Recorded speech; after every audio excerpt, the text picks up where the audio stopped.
जैसे मीडिया हमारा fourth pillar है डेमोक्रेसी का, तो लेकिन हमें यहाँ पे आज़ादी नहीं है। हम एक उस कंट्री के प्राइम मिनिस्टर को दिखा सकते हैं जो जिनको हम रिकॉग्नाइज भी नहीं करते, और हम उनको नहीं दिखाते जो हमारे एक्सपीएम रहे हैं। तो यह एक इतने मीडिया चैनल्स को आज़ादी नहीं है। एक आम इंसान को किस तरह आज़ादी होगी? अगर हम कोई सवाल उठाएंगे तो खुद उठाए जाएंगे। वसीतर कौमी वफाद। अच्छा, अब वो जो आप बात कर रहे हैं कि लीडर्स को टीवी पर लाने की, अगेन मैं वही लफ्ज़ इस्तेमाल करूंगी कि जो भी जीनियस ये फैसला करते हैं वो नुकसान अपनी जो नैरेटिव वो बनाना चाह रहे होते हैं उस हवाले से भी करते हैं। वो किस तरीके से? क्योंकि देखिए, आज इमरान खान को टीवी पे दिखाने की हमें इजाज़त नहीं है, और अगर कई दफ़ा ऐसा होता है कि उनके ऐसे मुतज़ाद बयानात होते हैं जो हम चलाना चाहते हैं कि आज जो वो बात कर रहे हैं, उनकी पार्टी जो बयान दे रही है, माजी में उनकी पोजीशन यकसर मुख्तलिफ थी, तो वहाँ पर उनके नैरेटिव को भी एक्सपोज करने का जो हमारे पास स्पेस होता है बतौर मीडिया पर्सन, या एक अनबायस किस्म का जब हम प्रोग्राम कर रहे होते हैं, हम बैलेंस आउट करना चाहते हैं सबका नैरेटिव। कई दफ़ा ये भी अच्छा नहीं लगता कि हुकूमत को सिर्फ सामने बिठाकर उन्हीं को आप कहते रहें और दूसरी साइड को आप कुछ सवाल ना कर रहे हो।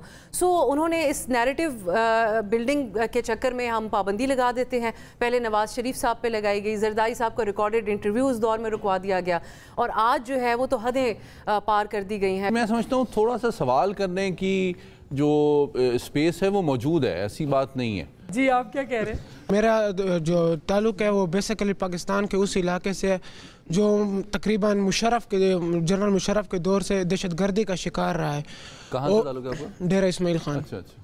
तो मुशर्रफ के दौर से दहशतगर्दी का वो शिकार रहा है, और आज भी अगर आप देखें तो हालिया दिनों में अफ़गानिस्तान और पाकिस्तान के फिर से उन्होंने शुरू कर दिए वार किस्म के, और उसके जो साइड इफ़ेक्ट्स हैं वो फिर से हमारे इलाके में स्टार्ट हो रहे हैं, और अब फिर से वहाँ पर ये हालात हो रहे हैं। तो इस सब का ज़िम्मेदार कौन होगा? मेरा सर आपसे सवाल है शाहिद खान अब्बासी साहब से कि पाकिस्तान जो है ये मजहबी, सियासी और माशरती लिहाज से गहरी तकसीम का शिकार है, तो आप क्या समझते हैं कि इस सब का ज़िम्मेदार कौन है? और अगर आपकी जमात जो है वो हुकूमत में आती है तो इस हवाले से क्या इक़दाम करेगी? मेरा ताल्लुक़ बलूचिस्तान से है। शुक्रिया मैडम। और जिस तरह शायद साहब ने, पहले तो मैं आपका जवाब दूँ। आपने कहा जेन-ज़ी चाहते क्या है? आपका ये सवाल था जनरेशन के हवाले से। मैं भी उसी 2000 के बाद की पैदाइश हूँ, तो मेरी डिमांड सिर्फ़ और सिर्फ आईन पाकिस्तान है, उससे बड़ी कोई डिमांड नहीं है मेरी, क्योंकि आईन पाकिस्तान में मेरे तमाम राइट्स, राइट टू एजुकेशन या तमाम राइट्स हैं। मैं बलूचिस्तान की बात करूं तो 13,000 सिर्फ 845 गवर्नमेंट स्कूल्स रजिस्टर्ड हैं बलूचिस्तान में इस वक्त तक। और शाहिद साहब ख़ुद कहते हैं, हमारे सीनियर हैं, बहुत काबिल एहतराम लीडर्स में से एक हैं, वो कहते हैं कि मैं भी चाहता हूं आप ख़ुद वज़ीर आज़म रहे, आप जो है आइन इम्प्लीमेंट नहीं कर सके, हम अब किससे डिमांड करें और किस तरह से इस आइन को, यानी कि इस कौम के लिए ज़रूरी है, आइन के बगैर तो ना ये मुल्क चलना है, ना मैं ना आप, तो किस तरह इसको हम जो है इम्पोज करें लोगों के ऊपर? जी देखिए, आइन तो मौजूद है ना, हम उसको मानते ही नहीं है, इसलिए मुल्क नहीं चलता। बड़ी सीधी सी बात है। जिस दिन हम मानना शुरू करेंगे, पाकिस्तान लीडरशिप का लोगों का फेलियर नहीं है, लोगों ने जाके वोट डाले हैं, हम उस वोट को भी नहीं मानते। सिर्फ आज के नहीं, जब से पाकिस्तान बना यही हालत है। ये इनको हम ये शायद भूल जाते हैं तारीख में कि पाकिस्तान के पहले 23 साल कोई इलेक्शन ही नहीं हुआ। 48 के बाद 70 में इलेक्शन और मुल्क टूट गया, और पहला आइन जो है वो 26 साल के बाद 73 में आया, और जिन्होंने बनाया था उन्होंने खुद पहले इलेक्शन खुद ही उन्होंने रिग कर लिए।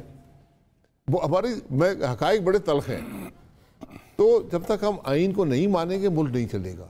ये बाकी जो मामला जो जिक्र किया उन्होंने डेरा इस्माइल खान में क्या हो रहा है, और ये तो ये आपको पता चलेगा ट्रूथ कमीशन में, क्योंकि ये सब वसीतर मुफाद की बात है। ये सारे मामला जो है। डॉक्टर साहब, ये जो इन्होंने कहा, डेरा इस्माइल खान की भी बात की, और फिर जो गहरी तकसीम है उसके ऊपर भी मुख्तसरन अगर आप भी कुछ कहें। जी बिल्कुल। देखें तारीख़ के तालिब इल्म की हैसियत से अगर आप देखें ना, तो जो तकसीम है, अगर आप ये तवक्को करते हैं कि एक कल्चर और एक मकतब फ़िक्र और एक सोच पूरे पाकिस्तान में हो, तो दुनिया में मेरे ख्याल में कोई रियासत ऐसी नहीं है। मतलब, और दूसरी बात यह कि जमहूरियत में मैं इसको एक मुस्बत रुझान या तवक्को भी नहीं समझता।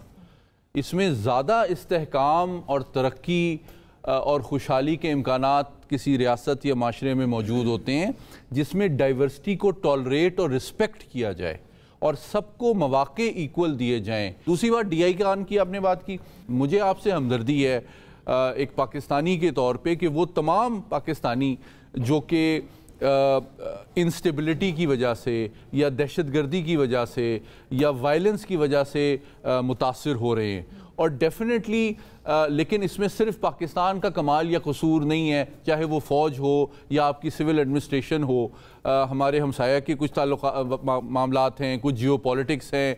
अभी मई के बाद जो हालात भारत के हुए हैं, आपने देखा है कि 4 साल में जब से अफगान तालिबान की हुकूमत आई है 10,000 टेररिस्ट अटैक्स हुए हैं पाकिस्तान के अंदर, और 74% स्पाइक हुआ है जून से ऑनवर्ड्स। तो ये कोई हुस्न इत्तेफाक नहीं है। इसके ऊपर भी ट्रूथ कमीशन बनना चाहिए कि ये सब कुछ कैसे हुआ। एक छोटी सी ब्रेक ले रहे हैं, ब्रेक के बाद वापस आएंगे, कहीं जाएगा। कॉन्स्टिट्यूशन में लिखा हुआ है कि फ्रीडम ऑफ स्पीच के बारे में जर्नलिस्ट को भी खामोश करवा दिया जाता है, एंकर्स को भी खामोश करवा दिया जाता है। हम जो जनरेशन जी है इसका रियासत के ऊपर ट्रस्ट जो है ना वो ख़त्म हो चुका है। ये मौरूसी सियासत जो है, क्या वाकई इसके पंजे इतने गहरे हैं कि एक आम आदमी वजीर आज़म नहीं बन सकता?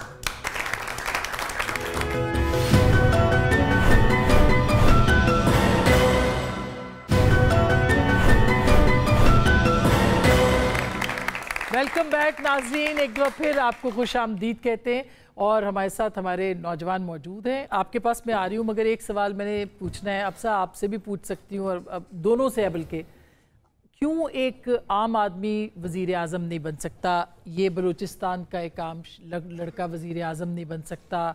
यहाँ वो जो बच्ची बैठी हुई है वो क्यों वज़ीर आज़म नहीं बन सकती? ये मौरूसी सियासत जो है, क्या वाकई इसके पंजे इतने गहरे हैं कि एक आम आदमी वज़ीर आज़म नहीं बन सकता?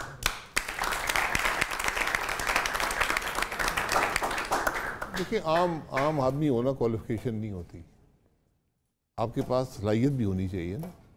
तो सलाहियत, आपको सियासी निज़ाम होगा तो सलाहियत पैदा होगी, वो पैदा ही नहीं होती तो फिर वो दूसरी तरफ मामला आ जाता है।